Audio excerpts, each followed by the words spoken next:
The Adventures of Tom Sawyer. Chapter 26. About noon the next day the boys arrived at the dead tree. They had come for their tools. Tom was impatient to go to the haunted house. Huck was measurably so, also, but suddenly said, "Looky here, Tom, do you know what day it is?" Tom mentally ran over the days of the week, and then quickly lifted his eyes with a startled look in them. "My! I never once thought of it, Huck." "Well, I didn't neither, but all at once it popped onto me that it was Friday." "Blame it, a body can't be too careful, Huck. We might a got into an awful scrape, tackling such a thing on a Friday." "Might. Better say we would. There's some lucky days, maybe, but Friday ain't. Any fool knows that." "I don't reckon you was the first that found it out, Huck." "Well, I never said I was, did I? And Friday ain't all, neither. I had a rotten bad dream last night, dreamt about rats." "No. Sure sign of trouble. Did they fight?" "No." "Well, that's good, Huck. When they don't fight it's only a sign that there's trouble around, you know. All we got to do is to look mighty sharp and keep out of it. We'll drop this thing for today, and play. Do you know Robin Hood, Huck?" "No." "Who's Robin Hood?" "Why, he was one of the greatest men that was ever in England and the best. He was a robber." "Cracky, I wished I was." "Who did he rob?" "Only sheriffs and bishops and rich people and kings, and such like. But he never bothered the poor. He loved 'em. He always divided up with 'em perfectly square." "Well, he must a been a brick." "I bet you he was, Huck." "Oh, he was the noblest man that ever was. They ain't any such men now, I can tell you. He could lick any man in England, with one hand tied behind him, and he could take his U-bow and plug a 10-cent piece every time, a mile and a half." "What's a U-bow?" "I don't know. It's some kind of a bow, of course. And if he hit that dime only on the edge he would set down and cry and curse. But we'll play Robin Hood, it's nobby fun. I'll learn you." "I'm agreed." So they played Robin Hood all the afternoon, now and then casting a yearning eye down upon the haunted house and passing a remark about the morrow's prospects and possibilities there. As the sun began to sink into the west they took their way homeward athwart the long shadows of the trees and soon were buried from sight in the forests of Cardiff Hill. On Saturday, shortly after noon, the boys were at the dead tree again. They had a smoke and a chat in the shade, and then dug a little in their last hole, not with great hope, but merely because Tom said there were so many cases where people had given up a treasure after getting down within 6 inches of it, and then somebody else had come along and turned it up with a single thrust of a shovel. The thing failed this time, however, so the boys shouldered their tools and went away feeling that they had not trifled with fortune, but had fulfilled all the requirements that belong to the business of treasure hunting. When they reached the haunted house there was something so weird and grisly about the dead silence that reigned there under the baking sun, and something so depressing about the loneliness and desolation of the place, that they were afraid, for a moment, to venture in. Then they crept to the door and took a trembling peep. They saw a weed-grown, floorless room, unplastered, an ancient fireplace, vacant windows, a ruinous staircase, and here, there, and everywhere hung ragged and abandoned cobwebs. They presently entered, softly, with quickened pulses, talking in whispers, ears alert to catch the slightest sound, and muscles tense and ready for instant retreat. In a little while familiarity modified their fears and they gave the place a critical and interested examination, rather admiring their own boldness, and wondering at it, too. Next they wanted to look upstairs. This was something like cutting off retreat, but they got to daring each other, and of course there could be but one result. They threw their tools into a corner and made the ascent. Up there were the same signs of decay. In one corner they found a closet that promised mystery, but the promise was a fraud. There was nothing in it. Their courage was up now and well in hand. They were about to go down and begin work when said Tom. "What is it?" whispered Huck, blanching with fright. "There. Hear it?" "Yes." "Oh, my. Let's run." "Keep still. Don't you budge. They're coming right toward the door."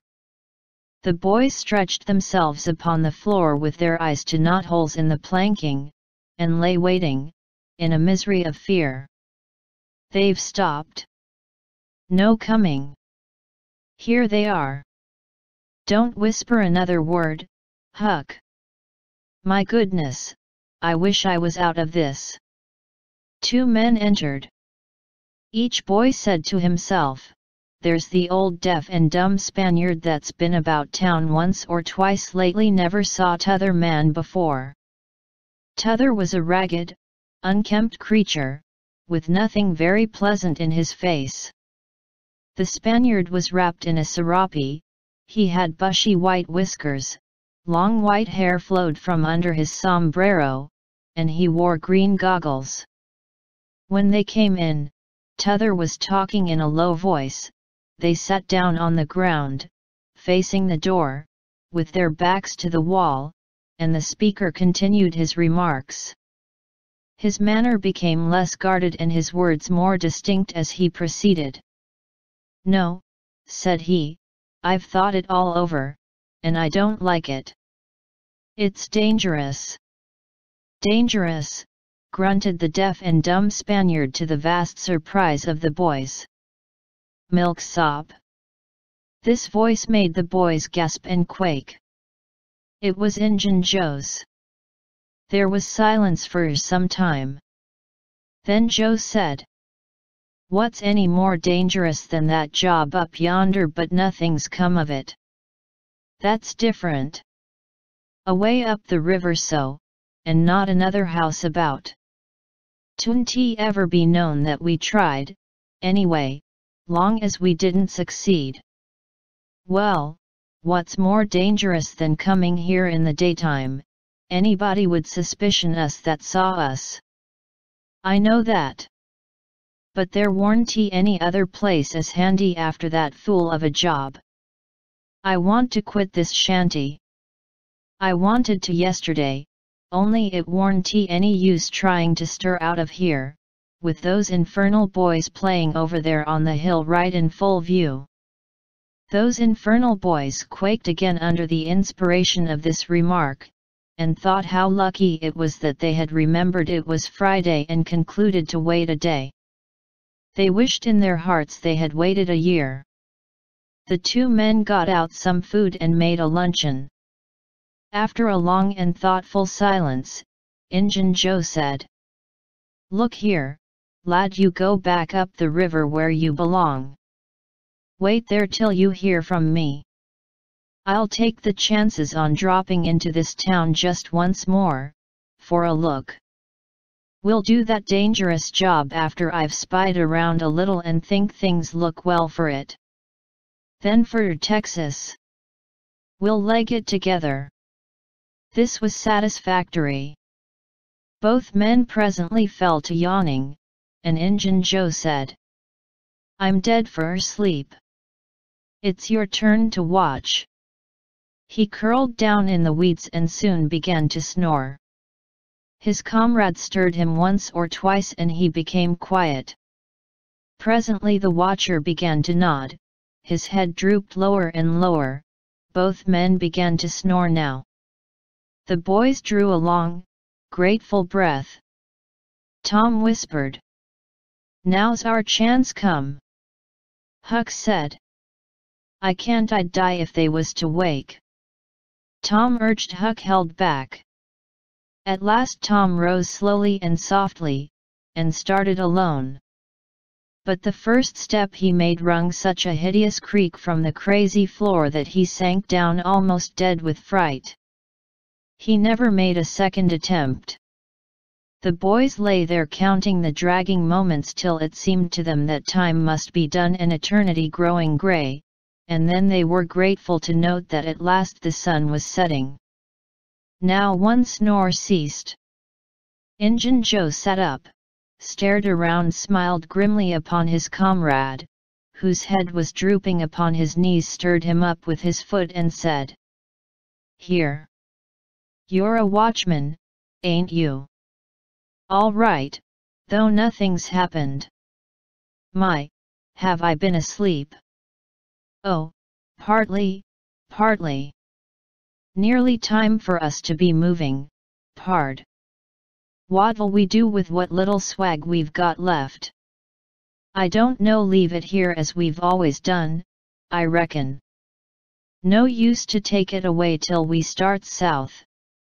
650 in silver's something to carry." "Well, all right, it won't matter to come here once more." "No, but I'd say come in the night as we used to do, it's better." "Yes, but look here, it may be a good while before I get the right chance at that job, accidents might happen, 'tain't in such a very good place, we'll just regularly bury it and bury it deep." "Good idea," said the comrade, who walked across the room, knelt down, raised one of the rearward hearthstones and took out a bag that jingled pleasantly.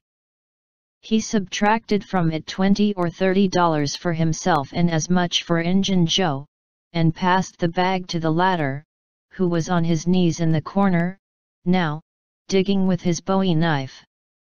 The boys forgot all their fears, all their miseries in an instant. With gloating eyes they watched every movement. Luck, the splendor of it was beyond all imagination. $600 was money enough to make half a dozen boys rich.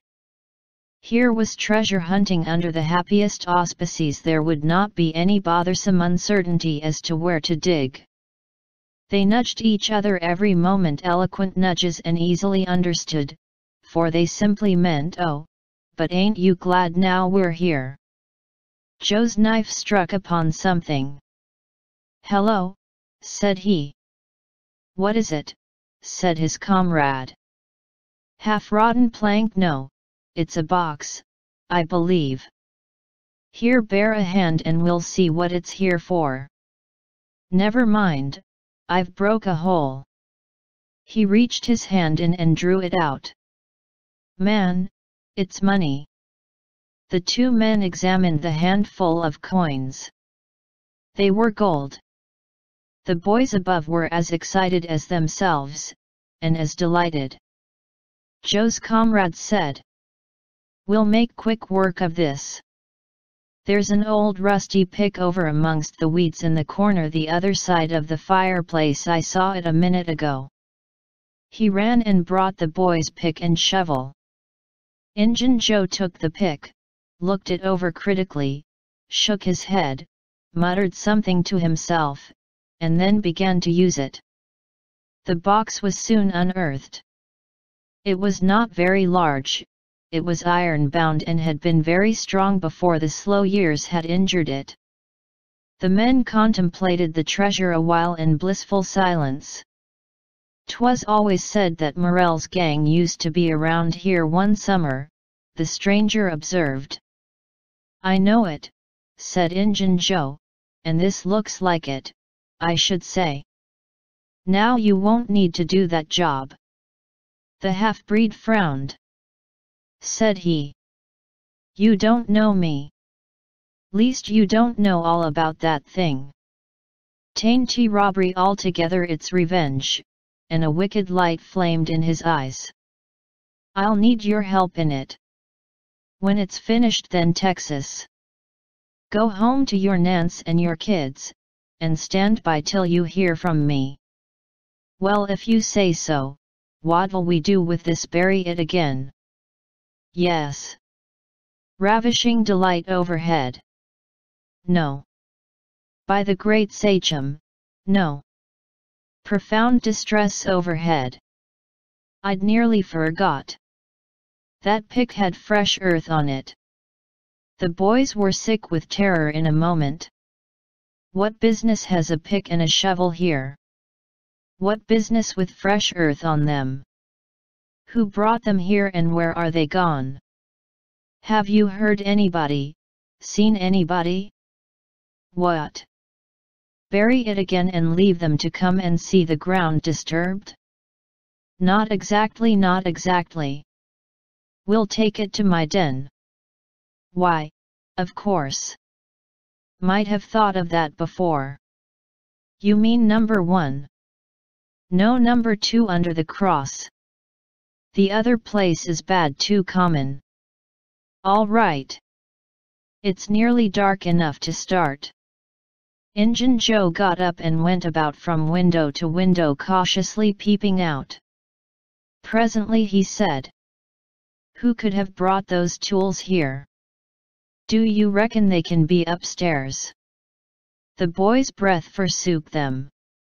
Injun Joe put his hand on his knife, halted a moment, undecided, and then turned toward the stairway. The boys thought of the closet, but their strength was gone. The steps came creaking up the stairs. The intolerable distress of the situation woke the stricken resolution of the lads. They were about to spring for the closet, when there was a crash of rotten timbers and Injun Joe landed on the ground amid the debris of the ruined stairway. He gathered himself up cursing, and his comrade said, "Now what's the use of all that? If it's anybody, and they're up there, let them stay there, who cares? If they want to jump down, now, and get into trouble, who objects? It will be dark in 15 minutes and then let them follow us if they want to. I'm willing. In my opinion, whoever hove those things in here caught a sight of us and took us for ghosts or devils or something. I'll bet they're running yet." Joe grumbled a while, then he agreed with his friend that what daylight was left ought to be economized in getting things ready for leaving. Shortly afterward they slipped out of the house in the deepening twilight, and moved toward the river with their precious box. Tom and Huck rose up, weak but vastly relieved, and stared after them through the chinks between the logs of the house. Follow? Not they. They were content to reach ground again without broken necks, and take the townward track over the hill. They did not talk much. They were too much absorbed in hating themselves, hating the ill luck that made them take the spade and the pick there. But for that, Injun Joe never would have suspected. He would have hidden the silver with the gold to wait there till his revenge was satisfied, and then he would have had the misfortune to find that money turn up missing. Bitter, bitter luck that the tools were ever brought there. They resolved to keep a lookout for that Spaniard when he should come to town, spying out for chances to do his revengeful job, and follow him to number 2, wherever that might be. Then a ghastly thought occurred to Tom. Revenge? What if he means us, Huck? Oh, don't, said Huck, nearly fainting.